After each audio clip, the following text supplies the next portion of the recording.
चाहिँ होइन यो पालिको चुनावमा छ नि हाम्रोलाई होइन राम्रोलाई दिउँ है।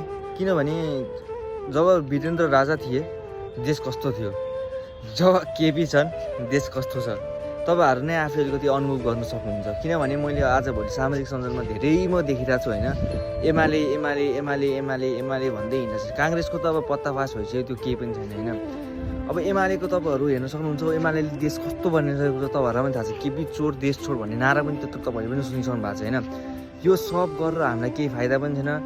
अहिले राम्रो राम्रो मान्छे आएन, तपाईँहरूको इच्छा हुनुहुन्छ, तपाईँहरूको आफ्नो इच्छा हुन्छ कोही दिने होइन। तर अबको युवा पुस्ताहरूले दिने भनेको चाहिँ मलाई लाग्छ बालेन जस्तो भयो, रवि जस्तो भयो। हर्केको त पुरै नगरौँ गाइस, हर्केको घमण्डले गर्दाखेरि त्यो कुन दिन चोक्न चोर हुन्छ त्यसलाई पनि थाहा छैन होला होइन।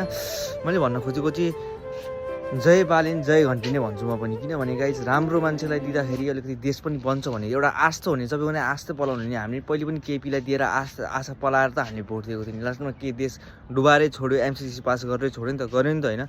त्यही भएर गाइस भोट राम्रोलाई दिउँ, हाम्रोलाई चाहिँ नदिउँ है। मैले अहिले पनि हजुरहरूलाई भनिरहेको छु, जय बालेन जय घन्टी जय रवि।